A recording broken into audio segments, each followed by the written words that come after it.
नमस्कार बच्चों, क्या हाल चाल। उम्मीद करता हूँ आप ठीक होंगे और जमकर पढ़ाई कर रहे होंगे। बेटा जी मेरा new YouTube channel bio booster doctor Sumant Singh sir. बेटा जी इसको सब्सक्राइब करें और बेल आइकन को भी प्रेस करें बेटा, ताकि जैसे मैं वीडियो डालूं आपके पास सूचना चली जाए कि सुमंत सर ने वीडियो डाल दिया है। और बच्चों, मैंने कहा था कि मैं पूरा न्यूक्लिक एसिड कंप्लीट करूंगा, तो इसके पहले जो न्यूक्लिक एसिड का जो पहला लेक्चर था बेटा जी, उसके आगे मैं बात करूंगा आज। तो मैं आज बात करूंगा कहाँ, किसके बारे में? Double helical model of DNA. तो चलिए बच्चों शुरू करते हैं। Double helical model of DNA. Double helical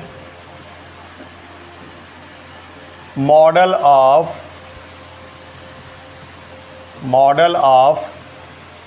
DNA. Double helical model of DNA. Double helical model of DNA, इसकी हम बात करेंगे बेटा जी।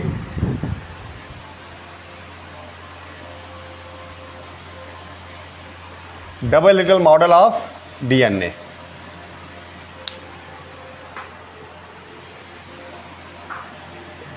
given by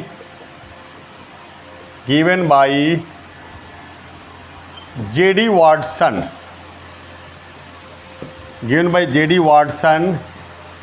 and F.H.C. Crick. Given by J.D. Watson and F.H.C. Crick in 1953. तो given by J.D. Watson and F.H.C. क्रिक इन 1953। ये year landmark है बेटा, ये आपको याद रखना पड़ेगा, इम्पॉर्टेंट है बेटा। तो 1953 में डबल हेलिकल मॉडल डीएनए का दिया गया, किसके द्वारा? J.D. वाटसन और F.H.C. क्रिक के द्वारा।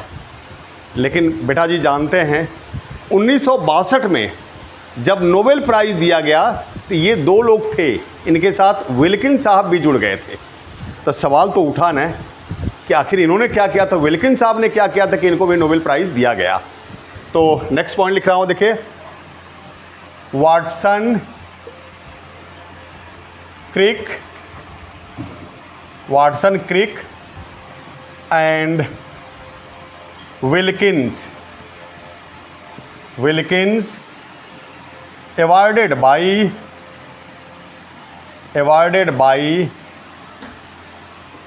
awarded by Nobel Prize in 1962. Watson, Crick and Wilkins awarded by Nobel Prize in 1962. तो बहुत इम्पॉर्टेंट है, याद रखिएगा बच्चों। ये 2 पॉइंट लिख लीजिए बच्चों। तो मैं लिख रहा हूँ।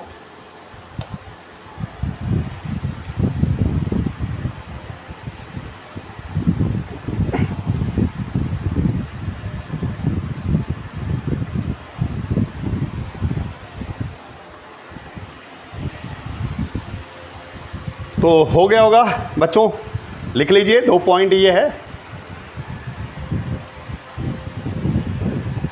चलिए आगे बढ़ते हैं।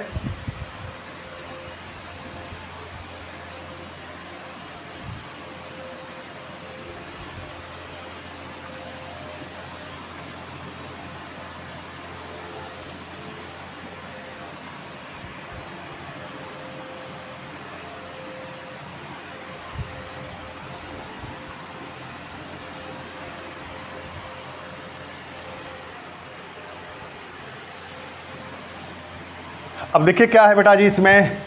विल्किंस, इन्होंने क्या किया था? X-ray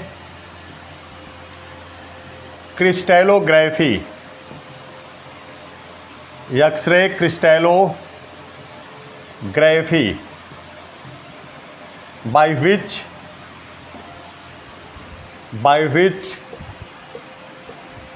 three-dimensional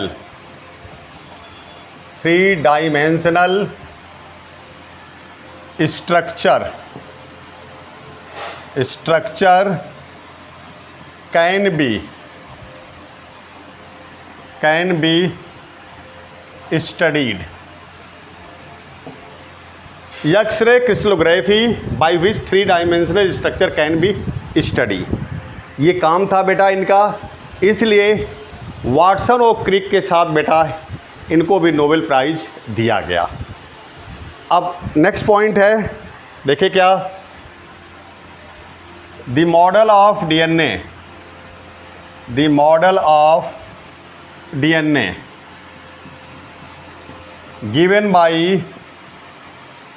given by Watson and Crick.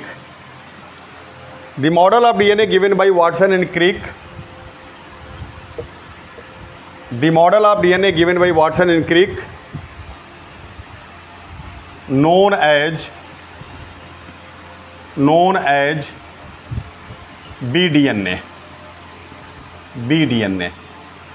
देखिए BDNA भी आ गया बेटा, क्या, the model of DNA given by Watson and Crick known as BDNA, उसको BDNA कहते हैं।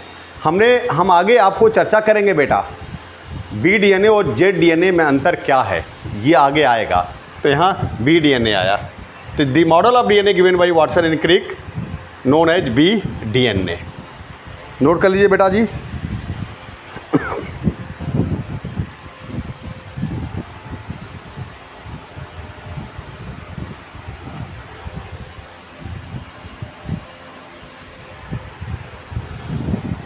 हो गया, चलिए आगे बढ़ते हैं।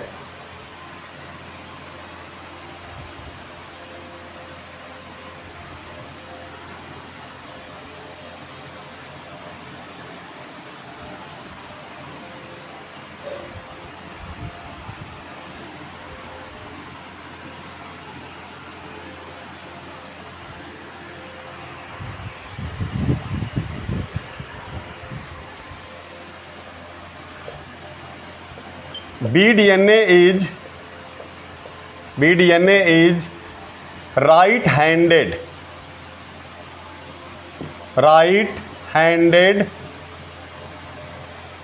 double helix.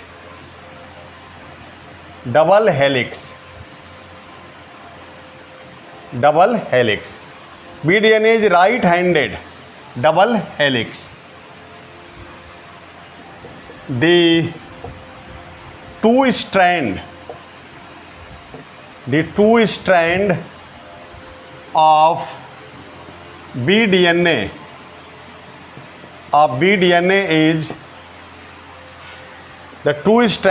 BDNA is anti-parallel and complementary.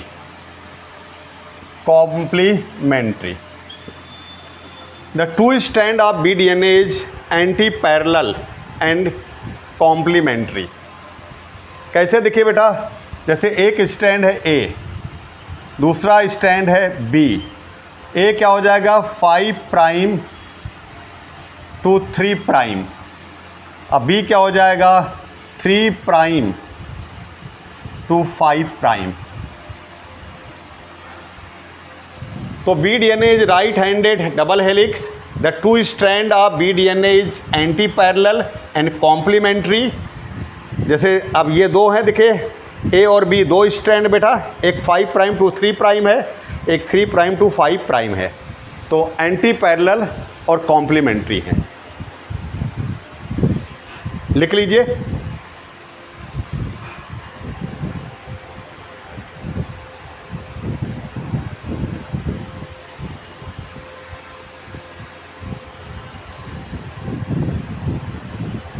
हो गया बेटा जी, चलिए आगे बढ़ते हैं।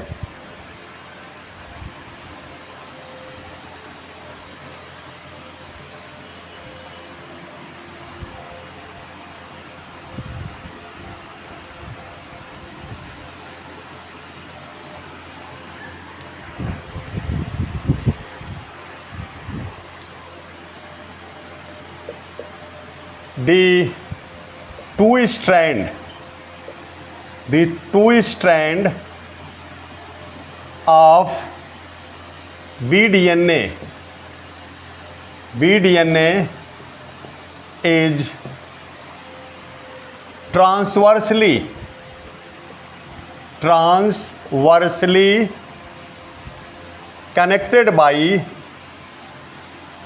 transversely connected by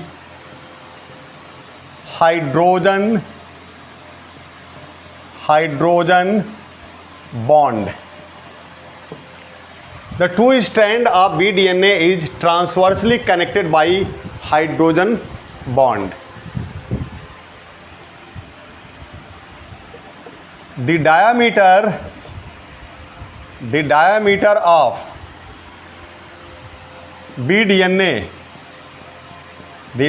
of BDNA is 20 angstrom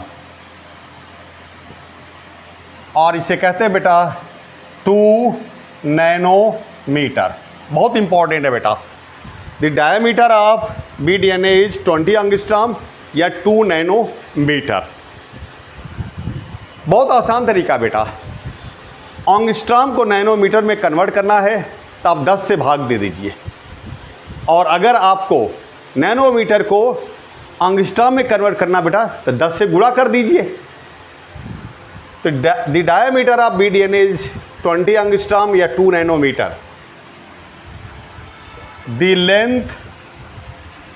length of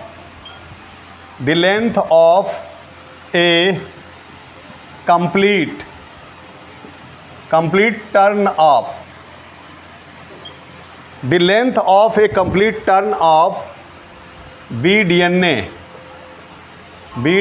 is 34 angstrom या 3.4 nanometre. The length of a complete turn of BDNA is 34 angstrom या 3.4, ये 3.4 है बेटा, 3.4 नैनोमीटर। अभी देखिए मैंने कहा कि बेटा the length of a complete turn, अभी मैं कंप्लीट टर्न आपको समझाऊंगा क्या होता है बेटा जी आगे इसको लिखने के बाद। The length of a complete turn of BDNA is 34 angstrom या 3.4 नैनोमीटर। और नेक्स्ट है the total base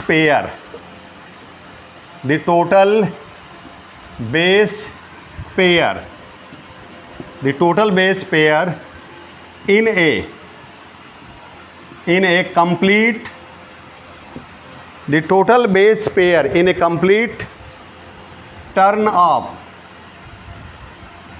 turn of BDNA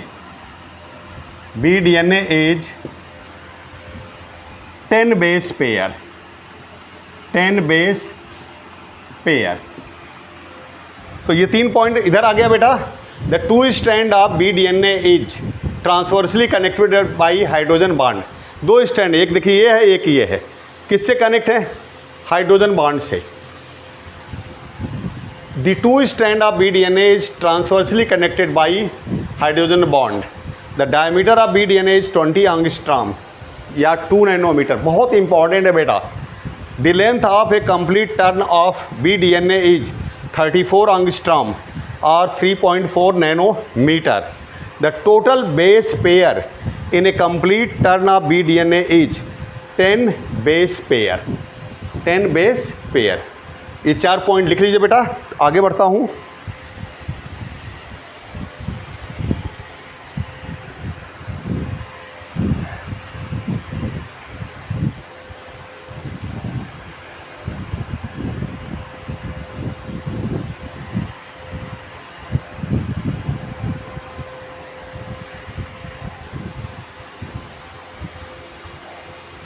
हो गया? चलिए बेटा जी आगे बढ़ते हैं।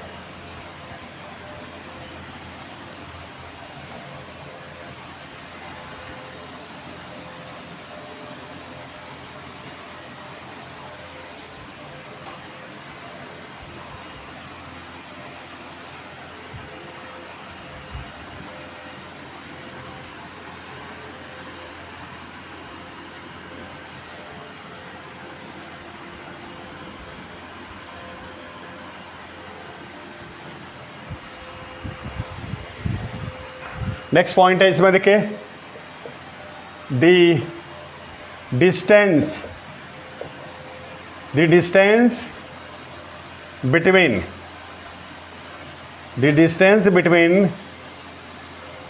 two base pair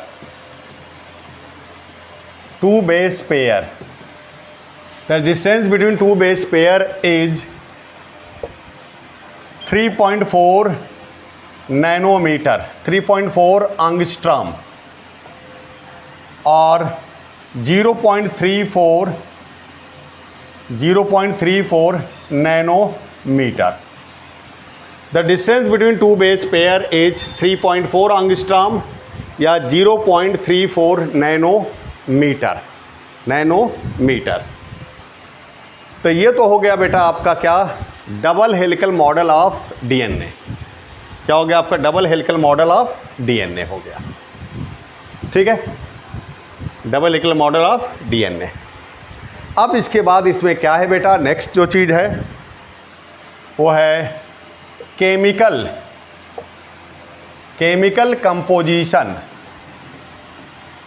composition of DNA. Chemical composition of DNA.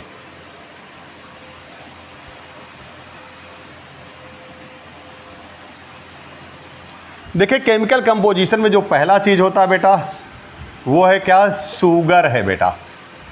Sugar कौन सी होती है, डीऑक्सीराइबोज होती है, डीऑक्सीराइबोज शुगर होती है। इसका एम्पिरिकल फार्मूला क्या होता है बेटा, C5H10O4 होता है बेटा। तो डीऑक्सीराइबोज शुगर है ये शुगर बेटा, डीऑक्सीराइबोज C5H10O4। और अगर इसका स्ट्रक्चरल फार्मूला देखिए बना दें तो ये ऐसे होगा बेटा,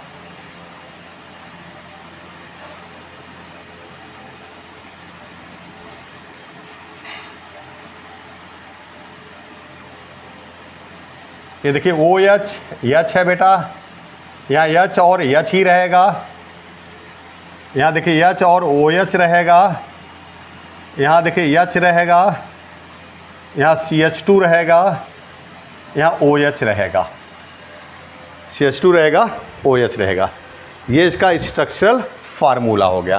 तो शुगर क्या हो गया, केमिकल कंपोजिशन ऑफ डीएनए बेटा, शुगर में डीऑक्सीराइबोज शुगर C5H10O4। आपको पता, मैंने कहा था कि डीऑक्सीराइबोज शुगर और राइबोज शुगर में अंतर ये है कि राइबोज शुगर में at carbon number 2 oxygen present होती है, जबकि आपका डीऑक्सीराइबोज शुगर में at carbon number 2 oxygen absent होती है। तो एट कार्बन नंबर 2 नंबरिंग ऐसे करते हैं बेटा, पहला कार्बन, दूसरा कार्बन, तीसरा कार्बन, चौथा कार्बन, CH2 पाँचवा कार्बन। यहाँ देखिए H और H ही है, OH नहीं है। ठीक है, तो ये दूसरी चीज़ जो बेटा इसमें है आपका,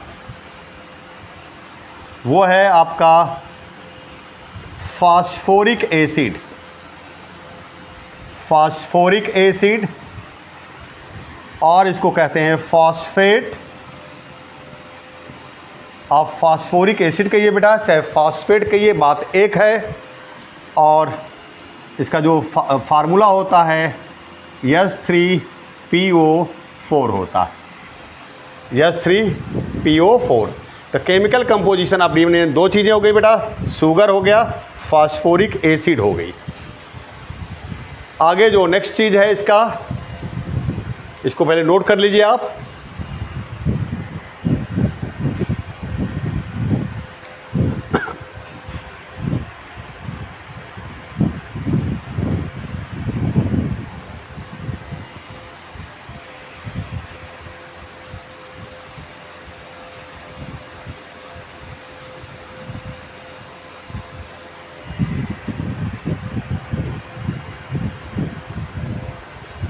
नोट कर लिए होंगे बेटा जी, चलिए आगे बढ़ते हैं।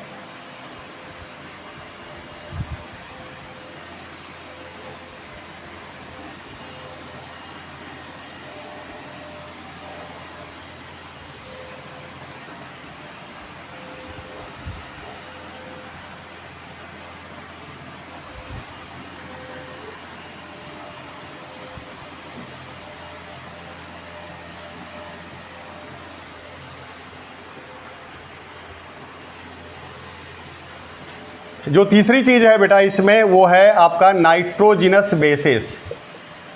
नाइट्रोजिनस बेसेस ये दो प्रकार के होते हैं बेटा। इसमें एक होता है प्यूरिन्स और दूसरा होता है बेटा pyrimidines. Purines and pyrimidines. Purines में क्या होता है बेटा, दो होते हैं। एक होता है इसमें एडेनिन, दूसरा होता है इसमें गुआनिन। एडेनिन को दिखाते हैं बेटा ए से, इसको दिखाते हैं जी से। पिरीमिडीन्स में भी दो होते हैं। एक इसमें होता है साइटोसिन, इसको दिखाते हैं सी से बेटा, और नेक्स्ट होता है थाइमीन, इसको दिखाते हैं टी से। तो ये ए हो गया, ये जी हो गया, ये सी हो गया, ये टी हो गया।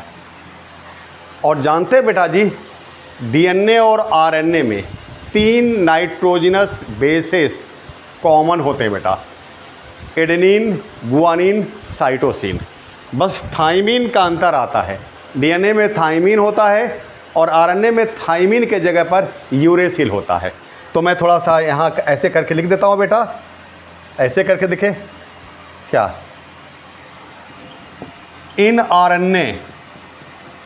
RNA uracil found instead of thymine. बस ये भी अभी से आप जानते रहिए बेटा, ये भी चीज़ें आप जानते रहिए। तो नाइट्रोजनस बेसिस में आप देखा प्यूरिन्स देखा आपने, पिरीमिडीन्स देखा। प्यूरिन्स में एडेनिन और गुआनिन, एडेनिन ए से दिखाते हैं, गुआनिन जी से दिखाते हैं। पिरीमिडीन्स में साइटोसिन सी और थाइमीन टी। और वहीं लिख दिया बेटा, एक सवाल आता है बार बार, इम्पॉर्टेंट है, in RNA uracil found instead of thymine. Thymine के जगह पर यूरेसिल पाया जाता है। यानी डीएनए में जो 4 नाइट्रोजनस बेस है बेटा, एडेनिन, गुआनिन, साइटोसिन, थाइमीन, और आरएनए में 4 जो हैं एडेनिन, गुआनिन, साइटोसिन और यूरेसिल। ठीक है, तो 3 कॉमन है बेटा। एक जो है डीएनए है तो आपका थाइमीन है, आरएनए है तो आपका यूरेसिल है। नोट कर लीजिए बेटा जी, इंपॉर्टेंट चीज़ें, बहुत ही इंपॉर्टेंट चीज़ें आज हैं, बहुत ही इंपॉर्टेंट चीज़ें आज हैं। नेक्स्ट भी है रहेगा। मैंने कहा था आपसे, वादा किया था बेटा कि मैं न्यूक्लिक एसिड डीएनए आरएनए एक साथ कंप्लीट करूँगा। तो ये मैं एक साथ कंप्लीट कर रहा हूँ। 3 लेक्चर लगे या 4 लेक्चर लगे, जो भी लगेगा मैं कंप्लीट करूँगा बेटा जी।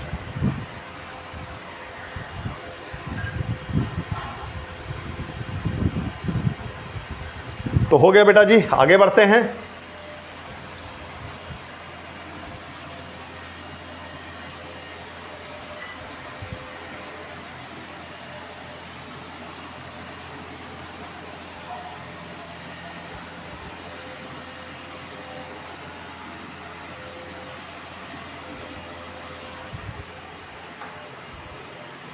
आगे देखिए क्या है बेटा जी, इन डीएस डीएनए,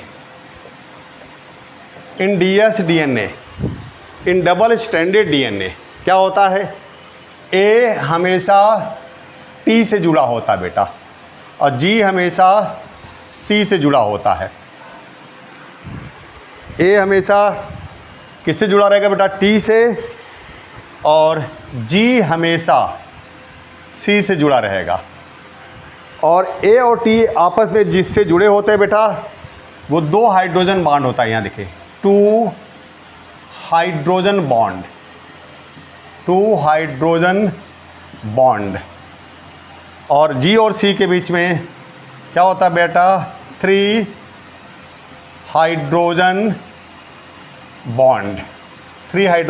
बॉन्ड। तो इन डीएस डीएनए क्या हो गया, ए हमेशा टी से जुड़ा रहेगा बेटा, जी हमेशा सी से जुड़ा रहेगा। ए और टी के बीच में 2 हाइड्रोजन बॉन्ड, जी और सी के बीच में 3 हाइड्रोजन बॉन्ड होते हैं। नोट कर लीजिए।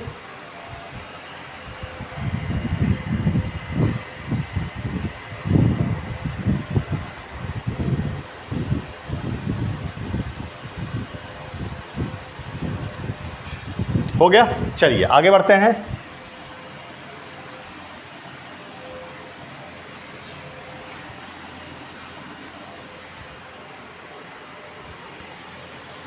नेक्स्ट पॉइंट लिखते हैं इसमें, in DS DNA, in double stranded DNA क्या होता है? Number of adenine equal to number of thiamine,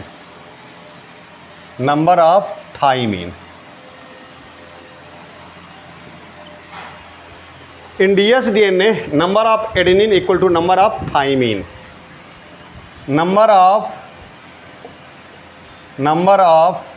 guanine equal to हो जाएगा बेटा नंबर ऑफ साइटोसिन। तो number of adenine equal to number of thymine, number of guanine equal to number of cytosine. अब आपको पता है बेटा इधर क्या है, दोनों एडेनिन और गुआनिन ये प्यूरिन है, ये क्या है, दोनों पिरिमिडीन हैं। तो आप नीचे इनके जगह पर क्या लिख सकते हैं, आर ओ आर क्या लिख सकते हैं, number of purine molecule, number of purine molecule equal to number of pyrimidine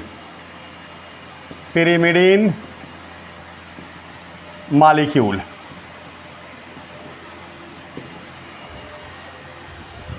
तो क्या लिखा बेटा, in dsDNA number of adenine equal to number of thymine, number of guanine equal to number of cytosine. इनके जगह पर लिख सकते हैं क्या बेटा, और करके number of purine molecule equal to number of pyrimidine molecule. ये लिख लीजिए बेटा जी।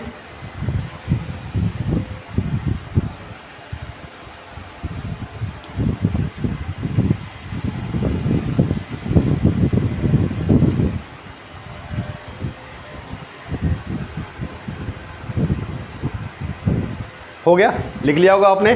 चलिए आगे बताता हूँ।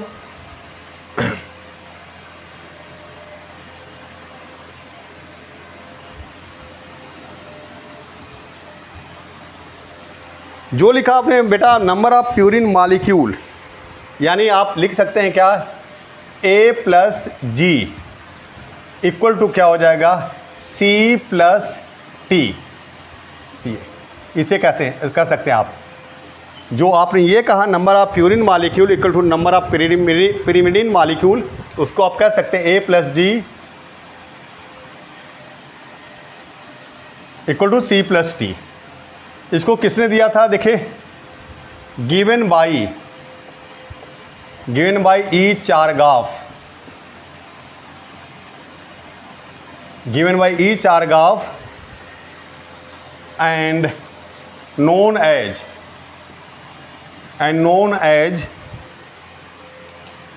Chargaff's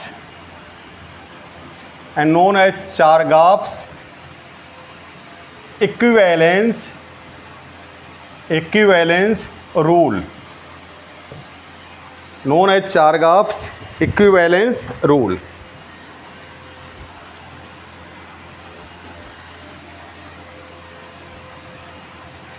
एक पॉइंट और लिख सकते हैं बेटा यहाँ, this rule is applicable in only dsDNA। This rule is applicable in only dsDNA and cannot applicable in can not applicable in SAS DNA। SAS DNA। देखिए जब मैंने ये लिख दिया बेटा this rule is applicable in only DS DNA, तो फिर ये लिखने की कोई ज़रूरत नहीं थी। लेकिन ये लिखने का मतलब है मैं बहुत जोर दे रहा हूँ कि आप किसी भी कीमत पर सिंगल स्टैंडर्ड DNA की तरफ न जा पाएँ बेटा।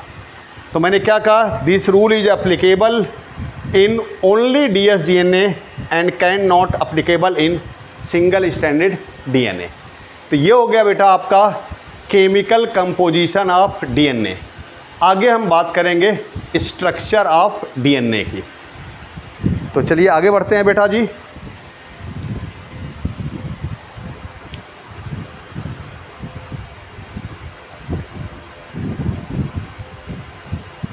नोट कर लीजिए।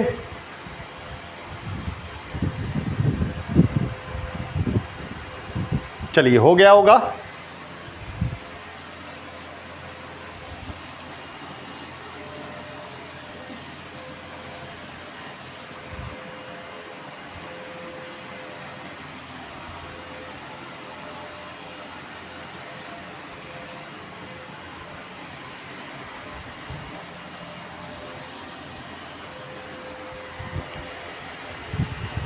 अब आगे इसमें है आपका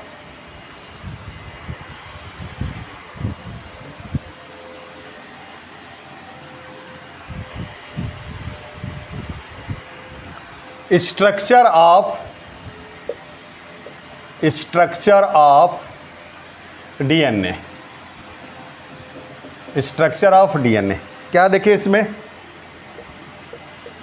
DNA इज पॉलीमर ऑफ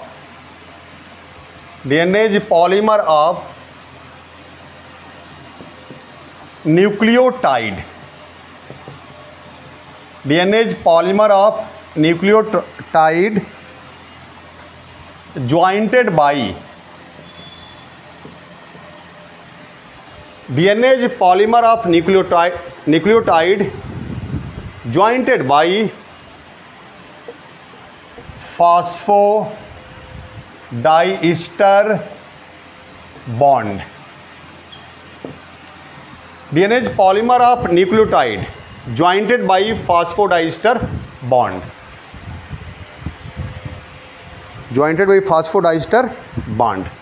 ये लिख लीजिए बेटा जी। तो मैं बता रहा हूँ आपको कैसे बनेगा कि DNA is polymer of nucleotide jointed by phosphodiester bond.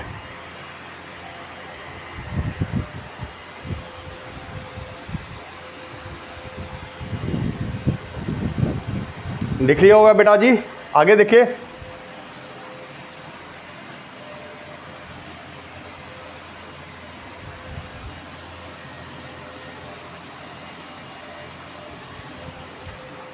देखिए कैसे होता बेटा। ये कहते हैं शुगर प्लस नाइट्रोजिनस बेस, ये दोनों चीज़ें मिलेंगी बेटा तो क्या बनाएंगी, ये बनेगा बेटा न्यूक्लियोसाइड। तो शुगर प्लस नाइट्रोजनस बेस क्या बनाया बेटा, न्यूक्लियोसाइड। और अगर इसमें हम फॉस्फेट जोड़ते हैं बेटा, फॉस्फेट जोड़ते हैं तो ये क्या बनाएगा बेटा, न्यूक्लियोसाइड प्लस फॉस्फेट, तो ये बना लेगा क्या, न्यूक्लियोटाइड। और इस न्यूक्लियोटाइड का जो पॉलीमर होगा बेटा वो क्या होगा, DNA होगा। न्यूक्लियोटाइड का पॉलीमर, यहाँ मैं लिख देता हूँ पॉलीमर, ये हो गया। देखिए sugar plus nitrogenous base equal to nucleoside. अब उस न्यूक्लियोसाइड में हम फॉस्फेट जोड़ देंगे बेटा तो वो क्या हो जाएगा, न्यूक्लियोटाइड। और न्यूक्लियोटाइड का पॉलीमर क्या हो जाएगा, DNA हो जाएगा। क्योंकि मैंने कहा बेटा आपको कि क्या है, DNA क्या है, DNA is polymer of nucleotide jointed by phosphodiester bond. Phosphodiester bond, ये फास्फोडाइस्टर बॉन्ड आगे आएगा बेटा, हाइड्रोजन बॉन्ड भी आएगा, फास्फोडाइस्टर बॉन्ड भी आएगा, ग्लाइकोसाइडिक बॉन्ड भी आएगा। जब मैं इसका स्ट्रक्चर बनाऊंगा तो तीनों चीज़ें बताऊंगा आपको। तो sugar plus nitrogenous base nucleoside plus phosphate nucleotide polymer, इसका क्या हो गया, डीएनए हो गया।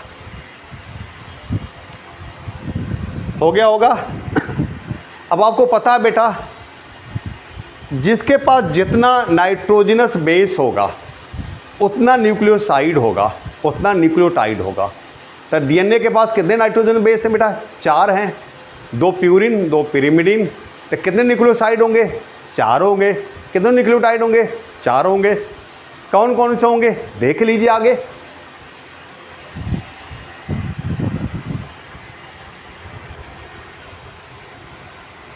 चलिए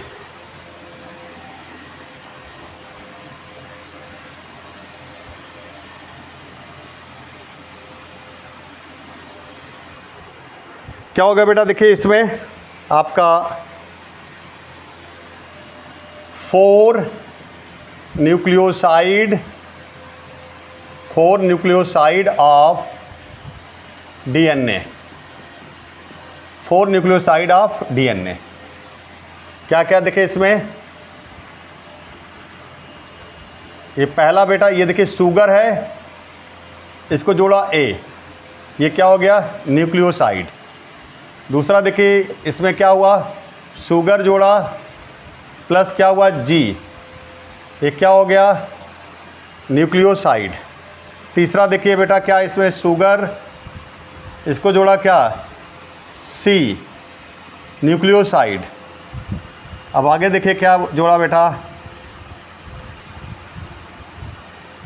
शुगर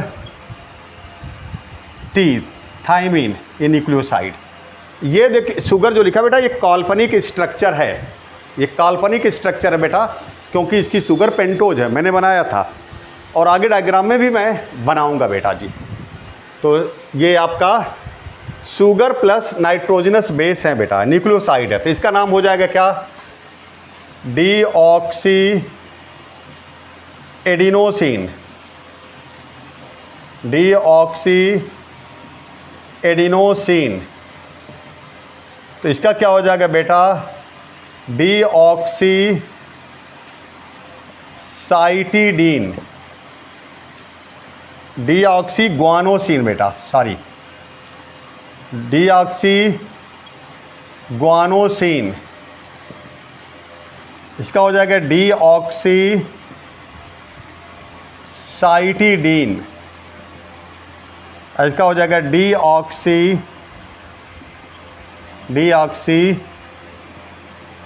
थाइमिडीन। तो एक चीज़ याद रखिएगा बेटा, जहाँ जो प्यूरिन है उसके लास्ट में सीन आता है और जो पिरिमिडीन हो उसके आगे क्या आता है बेटा, डीन आता है। तो ये आपका 4 न्यूक्लियोसाइड ऑफ डीएनए हो गया, ठीक है, 4 न्यूक्लियोसाइड ऑफ डीएनए, ठीक है। अब हम बात करेंगे आगे 4 न्यूक्लियोटाइड ऑफ डीएनए, ये तो साइड हो गया, तो ये बना लीजिए बेटा, बहुत इंपॉर्टेंट है ये। Deoxy adenosine, deoxy guanosine, deoxy cytidine, deoxy thymidine, deoxy thymidine.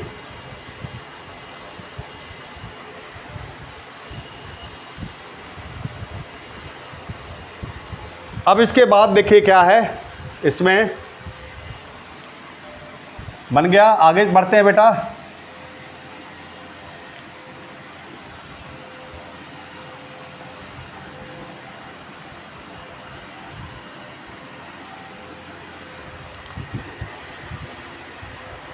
जल्दी बेटा, 1 हफ्ता 10 दिन के बाद मैं पूरा चैप्टर लेके आ रहा हूँ, पूरा चैप्टर लेकर के, और उसमें चैप्टर मैं शुरुआत करूँगा 12th का जो चैप्टर 2 है, sexual reproduction in flowering plant, वो पूरा चैप्टर आपको पढ़ा दूंगा। लेकिन ये 10-12 दिन के बाद मैं लेके आऊँगा बेटा। आगे देखिए क्या इसमें, 4 न्यूक्लियोटाइड ऑफ डीएनए। क्या क्या हो जाएगा बेटा, देखिए पहला क्या, देखिए ये शुगर है बेटा, इसको जोड़ा किससे, ए से, तो ये क्या हो जाएगा बेटा, न्यूक्लियोसाइड। और इस न्यूक्लियोसाइड में देखिए फॉस्फेट ऐसे जोड़िएगा बेटा, ऐसे पी लगाया तो क्या हो जाएगा, न्यूक्लियोटाइड। शुगर, नाइट्रोजन बेस और फॉस्फेट, तो ये क्या हो जाएगा आपका डीऑक्सी एडिनोसिन। डीऑक्सी एडिनोसिन, चूँकि फॉस्फेट एक लगाया बेटा आपने तो कहेंगे मोनोफॉस्फेट। मोनोफॉस्फेट, या इसका दूसरा नाम जो होगा बेटा, जो बार बार पूछा जाता है, वो है deoxy adenylic acid. Deoxy adenylic acid, ये पूछा जाता है। दूसरा देखिए क्या है बेटा, नंबर 2 इसमें, ये आपका शुगर है, देखिए इसको जोड़ा किससे, जी से, यहाँ जोड़ा क्या, फॉस्फेट। ये क्या हो गया, deoxy guanosine. Deoxy guanosine monophosphate. Monophosphate, और इसको कहेंगे बेटा क्या, deoxy guanylic acid. Deoxy guanylic acid. फिर देखिए तीसरा क्या है बेटा, इसमें ये शुगर है बेटा, इसको जोड़ा आपने सी से, ये फॉस्फेट जोड़ दिया तो क्या हो गया, ये डीऑक्सी साइटिडीन। साइटिडीन मोनोफॉस्फेट, या इसको क्या कहेंगे बेटा, और करके डीऑक्सी साइटिडिलिक एसिड। तो ये आप पूछा जाता है बेटा, डीऑक्सी एडेनिलिक एसिड, ये पूछा जाता है, इसी को आपको जानना है, डीऑक्सी गुआनिलिक एसिड और डीऑक्सी साइटिडिलिक एसिड। एक और इसमें बचा हुआ बेटा, उसको भी बना देता हूँ, deoxy thymidylic acid.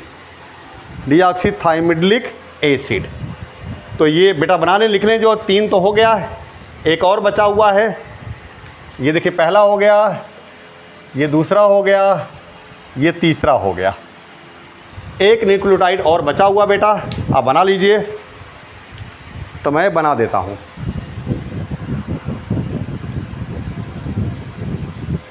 Deoxy adenylic acid, deoxy guanylic acid. Guanylic acid है ये, guanylic acid, deoxy cytidylic acid.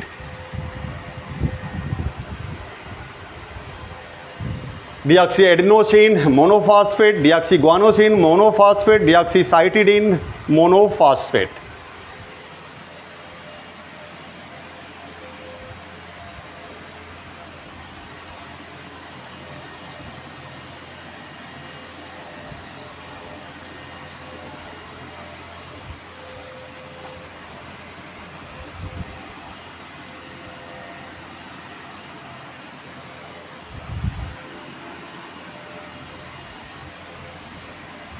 और एक और बचा हुआ बेटा, उसको भी लिख लीजिए।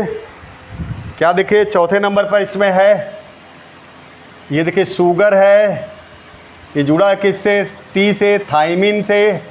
इधर देखिए फॉस्फेट जुड़ गया बेटा, क्या हो गया, deoxy thymidine monophosphate. Deoxy thymidine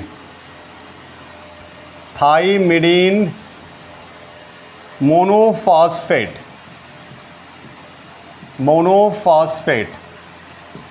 या इसको आप कह सकते हैं क्या, deoxy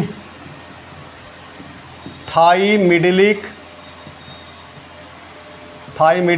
acid. Deoxy thymidylic acid. तो ये 4 न्यूक्लियोटाइड हो गए बेटा जी। अब जो डीएनए का स्ट्रक्चर है, डायग्राम है बेटा जी, वो कल हम आप बनाएंगे, कल मतलब नेक्स्ट लेक्चर में। वो न्यूक्लिक एसिड लेक्चर नंबर 3 होगा बेटा, ये 2 है, इसके पहले 1 पढ़ा चुके हैं।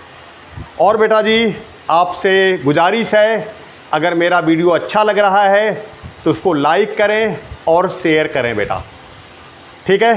तो लाइक करें, शेयर करें और मेरे चैनल को bio booster doctor Sumant Singh sir को सब्सक्राइब करें बेटा, बेल आइकन को भी प्रेस कर लें ताकि जैसे मैं वीडियो डालूँ आपके पास खबर चली जाए। तो आज यहीं तक बेटा जी, बाकी next day. Okay, thank you बेटा जी, थैंक यू बेटा जी, थैंक यू बेटा जी।